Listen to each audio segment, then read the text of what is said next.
This episode explains how to configure GPIO port pins as digital outputs, and use this setup to write firmware that controls an LED's blinking rate.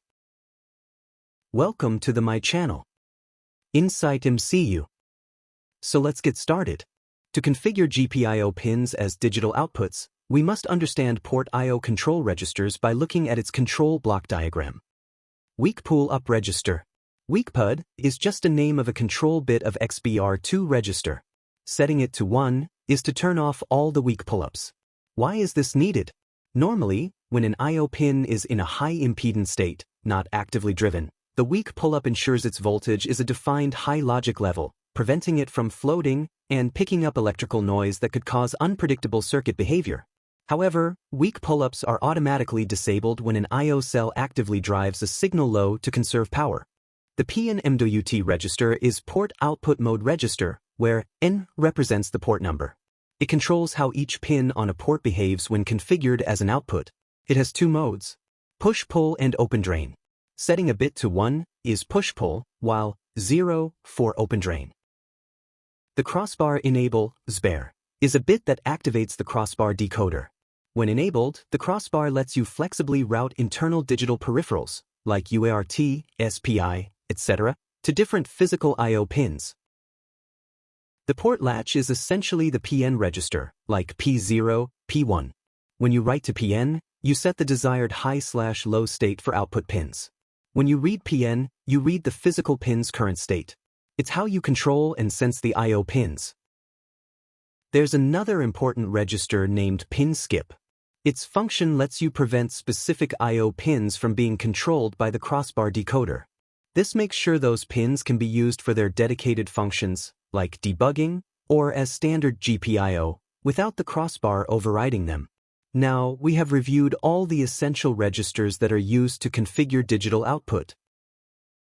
Let's move to Simplicity IDE so we can start programming.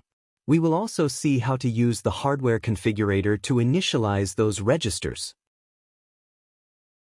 Now, we will open Simplicity Studio IDE to start programming the EFM8 MCU. As we connect the EFM8 board, we will see an overview that includes general information, recommended quick start guides, board details, and the target part number. Now we will make our first project to blink LED.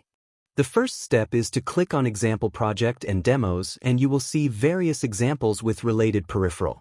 Now go to Filter or Keywords and Search Configurator and click on Create C8051 Configurator Project. I am giving the project name LED Blink Episode 3. After that, click on Finish, and then it starts loading.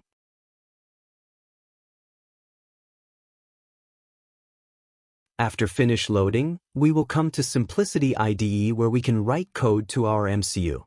Now, first we will change hardware configurator names so that no confusion is created. Now we will double-click on this and go to the hardware configuration page so that we will initialize our hardware. To initialize hardware, first we will click on Port I/O, then enable the crossbar by changing its configuration from disable to enable and no change in weak pull-up register bit. Now, we will configure port 1 of pin 3 as GPIO output pin by click on that pin as shown in package image. After clicking, the right side of this pin's property will open and then set I/O mode to digital push-pull to configure as output. The other registers such as latch, mask value, and match value leave remain same.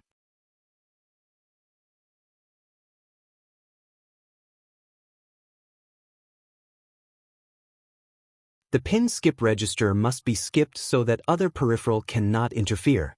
In case of label, you can write any name according to your project.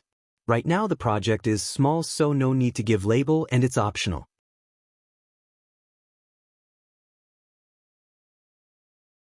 Once we are done, then we will click on Default Mode Peripherals. In clocking, click on Clock Control and set clock to 24 MHz. Now then go to Timers and set Watchdog Timer to disable so that it will not reset microcontroller. After finishing, then we will press Ctrl+S to save the hardware configuration settings. As the source code generation is completed, then we will come to LED Blink main source C file. I've already made a delay header file for generating delays using EFM8 timers. I will explain the timer in later episodes. In the sys-bit macro, we will use the pin name LED, write port number 1, and pin number 3 to initialize pin 3 of port 1 as a digital output. Now we will define a macro name LED on with macro value 1 and simultaneously LED off with macro value 0. This definition is used to turn on and off the LED. Now, I am writing code in the main function in a while loop so that the LED will blink continuously by giving it a 500 milliseconds delay to turn it on and another 500 milliseconds delay to turn it off forever. This means that the LED will blink every second.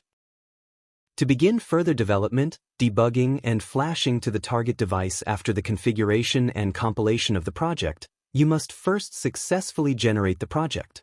This will ensure that your project is configured correctly. Once we finish writing the code, we will build our project by click on hammer icon.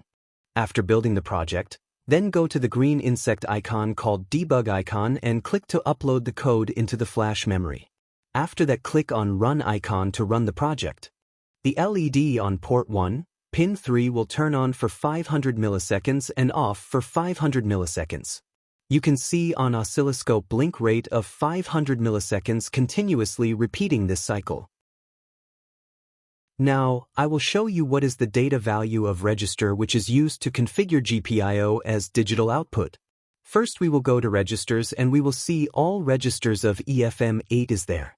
Now we will go to port P1 registers where we will see all register and their values. Like in P1 MDOUT register, the B3 value is 1 for digital push-pull mode. In case of port skip register, the value of pin 3 bit is set to 1 as skipped. Now, I will go up and check the port configuration register in which XBR2 register show the data of weak pull register which is disable and crossbar enable register which is 1. In this episode, we have learned how to configure port pins as digital output. I am using hardware configurator directly to generate code for GPIO's registers. We also see the LED blink at different rates and check the values of GPIO's register. In our next episode, we're taking our knowledge of special function registers and putting it to work. We'll show you how to apply these powerful controls to build real-world projects with your EFM8 MCU. Thanks for watching my series. Please like and subscribe. Have a good day.